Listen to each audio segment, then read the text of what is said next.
All right, welcome everybody to the podcast today, Teaching Accounts. As always, I'm Abel Maesis. I'm an instructional math coach at Ceres Unified School District. And today, I am so happy to be talking with a teacher in our district, and I'll let her introduce herself. So go ahead. All right. Hello, everyone. My name is Enoe Ochoa, and I am the high school math teacher at Whitmore Charter. And I am in the unique position that I teach all the math classes here. So lots of business, lots of fun. Cool. All right. So today we're just getting together to talk what you've been doing in your class. In a lot of the previous episodes for Teaching Accounts, we've been doing the Building Thinking Classrooms by Peter Liljedahl. And so I know that you have been doing some of that work, and I really wanted to have an opportunity to talk to you and just have a conversation about how things are going, what's going on in your class, how you've seen some changes, and really how you've been implementing some of the neat things that we've been reading about. All right. So I just kind of, can you explain to everybody kind of what your class looks like? I know that you work at a charter school, so sometimes those look a little bit different. So how is your class look? How many students do you have? And what classes do you teach? All right. So I teach math 1, 2, and 3 integrated, and I also teach accelerated math 2 and accelerated math 3. And we got to add on the pre-calculus course this school year. Now, my classes are different just because we work on a college schedule. So some classes can be as small as 10 students, some classes can be as large as 25 students. But what I really strive for this year is to make sure that no matter how large or small each class was, that every student was able to learn and participate and show me the understanding, because as teachers know, that's really how we can gauge where students are at in their learning progression, is checking for understanding.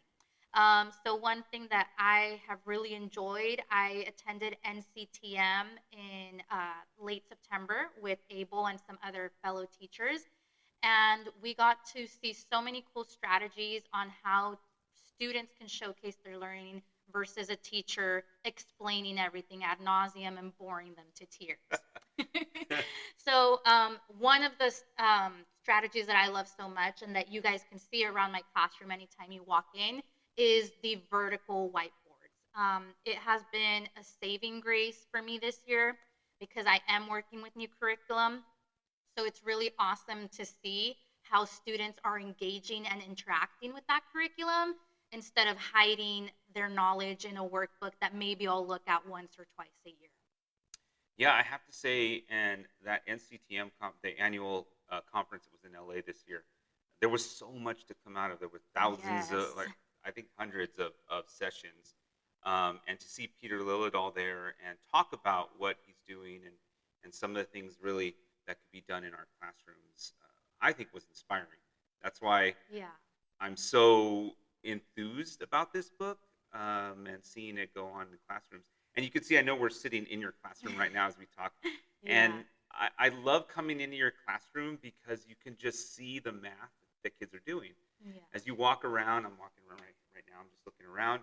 You have your whiteboards out, and there's still math. There's still math up there. They didn't erase it yet. Yeah. Kids were in here clearly working on some sort of, it probably looks like I see some complex numbers here. So it's some imaginary numbers. What was that, math That 2 or was pre-calculus? accelerated math too. Okay. So they're working on solving quadratic equations right now. So they were introduced to the square root of a negative number, and we discussed what is that, does that exist, how is that mathematically possible? And through student investigation, they figured out no, that's not possible. And then I introduced and explained the imaginary and the complex number system and all the fun stuff that can come out of that. So we were learning how to do some basic arithmetic with that, but they also realized that you can have imaginary solutions to a quadratic equation, which is really cool. I love the idea that students kind of came up with that, like a conjecture, Hmm. and then you just formalized the mathematics with what they came up with through some exploration of a task. Yeah, what I'm seeing this year, I'm letting the students do a lot of heavy lifting with our new curriculum. I was very scared to work with it because it's like, do I trust my students to have the knowledge or the rigor or the perseverance to really go through that exploration, that discovery, and that struggle? And it turns out, for the most part, a lot of my students do like this curriculum because they are taking ownership of the knowledge. It's I created it. I came up with this idea, and my teacher's just verifying that I'm on the right track. So it's really cool that, like you said, they come up with the conjectures, they're doing the discovery. It's not just being hand fed to them. They're really having to use their critical thinking, which in previous years, at least myself, I haven't practiced that strategy. Yeah, I recall seeing Dan Meyer Hmm. at we just had a math conference here in Stanislaus County MathCon, and he talked about how students with come in with math, like they have conceptions that they're coming into class with, and a lot of times when we just give them what we think they should know, we kind of negate all of the stuff that they come in with. And I like this idea that they're coming in with math and they're taking all of that math knowledge or whatever they come in with and connecting it to new concepts. And then you're able to be that facilitator and make sure that they can connect those and say, hey, look at you guys came up with this. All I'm doing is formalizing that piece and giving you some more math notation and giving you the math theorems and how to connect those ideas. Do you see students have they shifted their mindset at all in terms of how they see math? Um, I would say that the biggest shift that I have seen is that they are more confident in their knowledge. Because, like we've previously talked about, they get to experiment and play around and really confirm their previous notions. Um, what I also notice is that they have changed their mindset as it pertains to math. A lot of students are, I hate math, it's so difficult, it's hard to understand. Where we have made it that, yes, it is difficult to understand, but it's worth it to understand. Mm. So I've seen that shift where students are putting in more effort because they do want to understand it. It's no longer just getting an answer, it's knowing how to get to that answer. So that's been really cool. I've seen that a lot in my accelerated classes and my pre calculus course. And students really do appreciate having to struggle and not being given all the information. um, they want to be challenged. They don't want to be coddled through their education, especially those upper level classes. They're preparing themselves for the college life. They want to figure it out on their own. They want to be able to struggle and work hard to get to that end result. So I think it's pretty cool, and pretty good so far. All right. The You bring up an interesting point that students want to do it, or they want to have the heavy lifting. Hmm. I think a lot of us often we come into teaching thinking like we're coming in to help students and we want to help students, and when we see them struggle we have to resist the urge to like jump in right away Oh, for sure. because it's just kind of our nature as teachers is to come in and we want the best for our kids and we want to get in there and help them understand, but sometimes it's counterintuitive. By giving them too much, we're not allowing them to take responsibility. We're not allowing them to actually do the work that is necessary to actually learn, because learning is not really simply just somebody telling you how to do things. You have to make mistakes and then analyze that mistake and then figure out how to move on from that, and having that coach or facilitator there to really help you along that path is, I think, really what we're trying to do. So that's interesting that you bring up that the kids, one, are more confident, but two, they enjoy having the time to bring to the table their own learning. Oh, for sure. What I am also really happy about, something that this new curriculum we're working with has suggested in many of the lessons, is a lot of group work. It's no longer the teacher gives you an example and the student does. It's group work to explore and discover a concept. And it's really awesome because I do different groups daily, so it's never working with the same people twice, and students have learned to work with others that think differently from them, but they've also learned to respect each other's ideas. And going into our math practices, they've learned how to respectfully debate, and counter example a certain definition, things like that.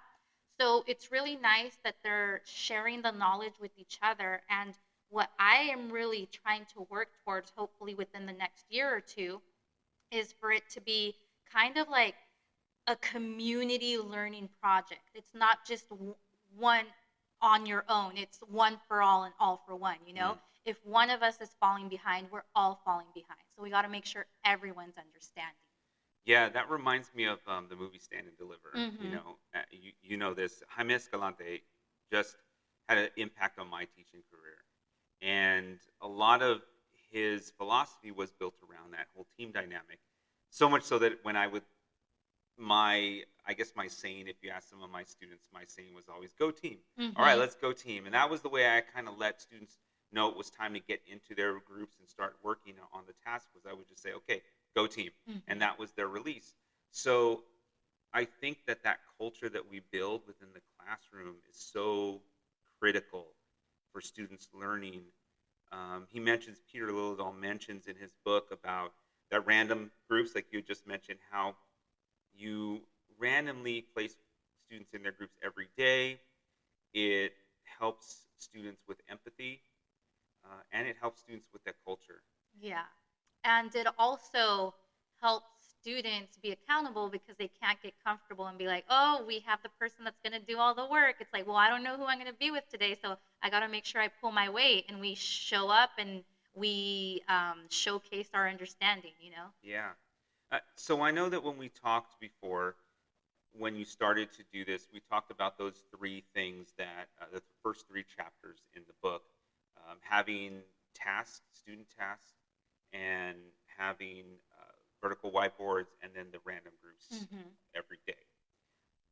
I kind of just want to go back and ask you about how each of those is going. So, like, I know the tasks really come from our new curriculum. Hmm. And so, for those of you out there, the curriculum we're using is Open Up Resources. Uh, they provide lots of student tasks. It is a task centered curriculum. So, that's something different for our district. And the other two things you'll have to do on your own, which is the random groups and the vertical whiteboards. So, given that you are talking about the new curriculum and that's been working well with the tasks, how long did it take for students to really start to get comfortable with the other two things, the randomized groups and the vertical whiteboards?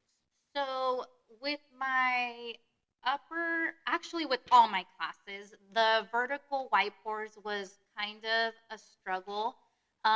They were shy in showcasing their work at the beginning because that's not something we've done before. It's always been work at your desk. The teacher's going to come check on your solution, things like that. So now, they really have to learn on that mistakes are okay, because that was the biggest hindrance, right? What if I get it wrong? Everyone's going to see that I don't know how to do this. But what I kept on reinforcing to students is that these whiteboards are for me to gauge where they are in their learning and to push them further if needed, or give them a hand, if I see that they're stuck. What they have learned is that these whiteboards are also for them to check each other. I've noticed specifically today, in one of my classes, one group was stuck on a problem in Math 1, so they peeked over at a group 2 spots over, and they're like, oh, that's how they started. And they kind of got the ball rolling for themselves.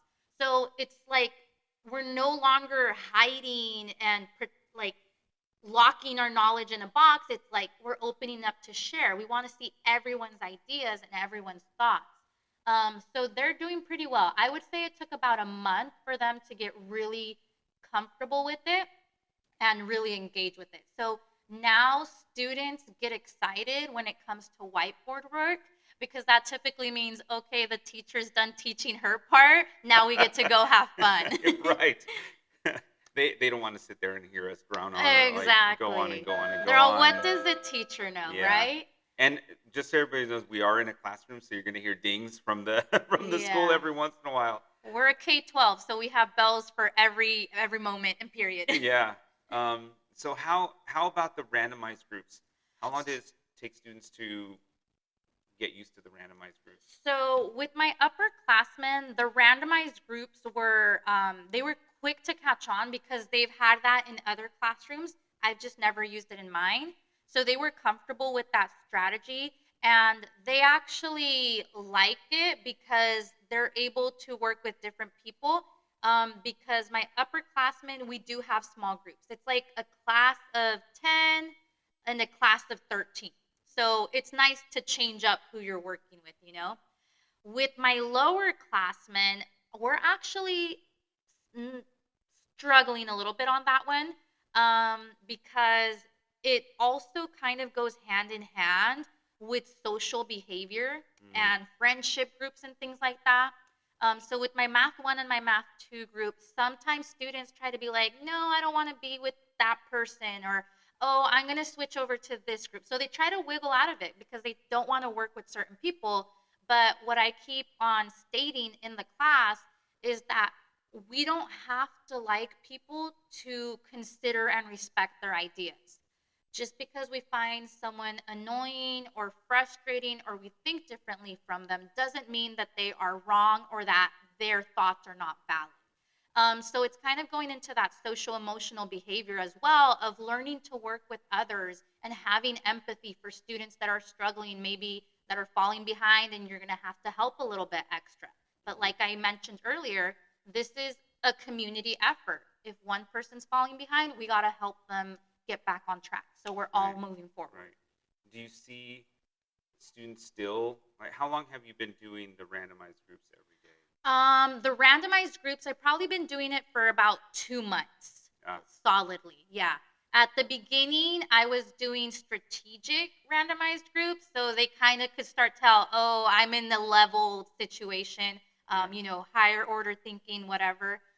So now I just starting, I think at the end of September, I started doing the randomized groups, and that's better because students again are more accountable in their knowledge. We all have to put in effort, but there's that issue with sometimes they don't work well together. are you using like playing cards or sticks I am using.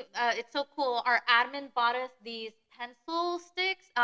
There's 3 different options. We can separate by shapes, we can separate by color, or we can separate by number. I've seen So those. I just pass those out to students, and then when we get to a whiteboard activity, it's like, okay, find your shape whiteboard, and let's work with our team. Okay. Yeah. Ha- Is this are the students still kind of complaining about groups and or has that started to that started wane? that started to disappear. So they're getting used to the fact that okay, we're not here to play around and chit chat and socialize. We're here to work. So that's what we want to focus on. Okay, well that's cool. How? So let me ask you some questions just about your own teaching practice, if that's Yeah, okay. for sure. Says it sounds like the students are getting a lot. Mhm. Um, you've been teaching for 4 years 4 years. now, Yes. and this is kind of a significant change to what you've been doing before. Correct. So, how has the changes that you've implemented this year? How has it kind of really affected you as Mhm. a teacher? Your growth, your um, your mental health too, Mhm. because sometimes a lot of teachers see shifts like this as being a lot more work and very difficult and just probably too much to consider to making the shift. So, how have you made the shift, and how has it either helped or been a struggle? Okay. So, I did find it quite difficult at the beginning because obviously this is a different way of teaching than what I'm used to. So I really had to study the curriculum and familiarize myself with the strategies, but also the reasoning and the importance behind those strategies. Why is it that we're doing task based versus explicit direct instruction, you know? So it really did seem overwhelming. Okay, I have to trust my students to learn all this kind of on their own with a little bit of guidance from me. But I really dove into the curriculum and I followed their lesson planning, but I also modified it into things that I was comfortable with. Where I knew my students, I'm in a unique position that I'm going to know my students freshman, sophomore, junior, and senior Right. year. Yeah. So I really know where they're at in different stages throughout the year. So I'm able to modify the lesson. Okay, I'm not going to be able to have them do a lot of independent work here. So let's have some more teacher components, things like that. Um, it was very overwhelming in setting it up in a way that was comfortable to me and a way that I knew my students could synthesize. Once I figured out the routines and, where I could have independent work, where we were going to focus on task based activities and things like that, it's really been, I'm going to say, a piece of cake. Mm. It really has. The curriculum itself is very wonderful in that it provides so much detail in the lesson planning and it gives so much help in kind of predicting where students will get stuck, what type of conversations you want to have around what concepts. So that is really nice. And I also feel that this way of teaching is so much better for my state of mind, for my Mm. mental health, Mm-hmm. because before I would be doing all the teaching, all the explaining, all the examples. And when students would fail, I would get so hurt in thinking, what did I do wrong? What could I have done to help them? Which teaching is a teacher's job, but a student also has to put in an effort and be held accountable for their learning and their progression. So now when my students are struggling or they are failing, it's no longer, what am I going to do? How am I going to help them? I'm still going to be pitching in, but now it's a conversation. Okay, what strategies is the student utilizing in the classroom? Are they, taking good notes? Are they studying? Are they doing the assignments? Are they participating in those task activities? And are they putting in their full effort to really understand this? So it's really nice in that the accountability is now kind of 50-50, Mm-hmm. where it's really okay, what can the student also do to help themselves and improve? And in that point as well, the students now are showing you where their holes might be or Oh, where they're yes. having trouble so that you can set up some sort of intervention. So I Mm-hmm. know you talked about that with me last time on your number of students that needed intervention has gone down. Can you explain just Yes. like where that has come from and how that's been happening? Yeah, so it's really nice. At the beginning of the year, I was overwhelmed because I and the students were new to the curriculum. So I was doing a lot of intervention sessions with students that needed extra help and extra support. But now that's not happening as much because the vertical whiteboards, they are such a blessing. When students are working on those vertical whiteboards, showcasing their knowledge, I'm able to see which students are understanding and which students are struggling and which students are falling behind.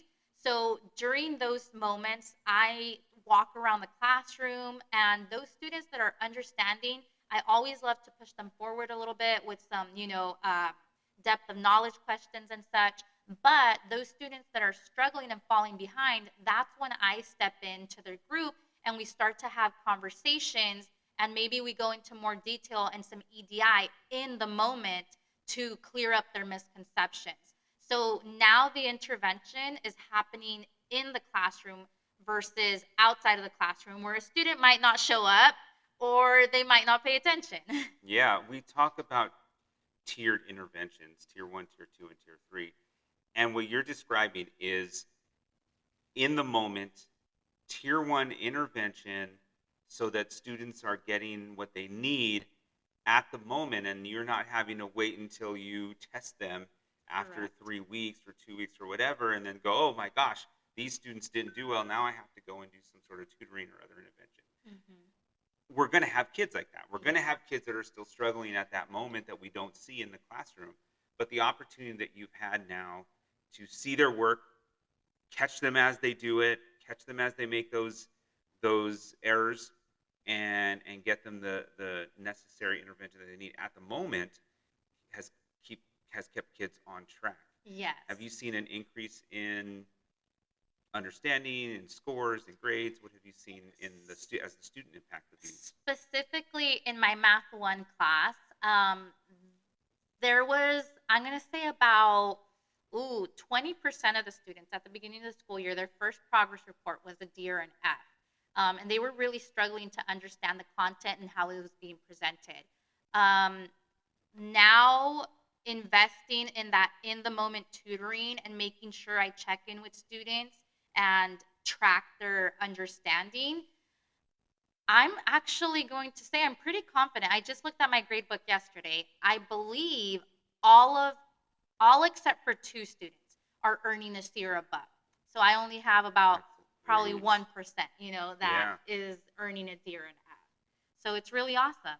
And I'm sure that is increasing the confidence level of students as well. Oh, yeah. They get so excited when they understand something. Earlier today, a student was struggling with solving a variable formula for a specific letter. And then as a class, we discussed what those variables represented and how we could undo operations. And one of the students shouted out, "I understand you now." And she was so excited. So it was just like so awesome. Even the smallest things, there are big wins, in the world of math. And those are little wins for us as teachers. That's what we hope. That's what we want. We want that, oh, or aha, and to get it. And that's the beauty, I think, of math. Oh, for sure. That it is a big puzzle. And we get excited when we can solve those puzzles more when we can solve it knowing that we solved it. Yeah. Even with a little help sometimes. But if someone was just to give it to us all the time, where's the fun in that? Yeah. Where's the fun in that? So I have one more question for you before we wrap up, because we're coming to the end here of our. I mean, we can talk for we can keep going and talking for hours about all of this stuff and about teaching. But what's next? Like, what's your next move as you see things really working for students? What do you see as something maybe you might move forward with? So moving forward, I've talked to our instructional coach, Wendy Ferguson. She's awesome. We are trying now to marry the Open Up curriculum with the district's learning intention and success criteria and the framework. We really want them to blend well. So what I'm focusing on, I'm hoping in the next semester that students are able to utilize their whiteboard work as evidence for reflection upon success criteria.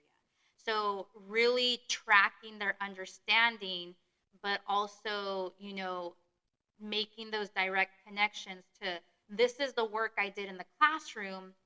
Wow, I'm successful in this concept. I've mastered the learning intention.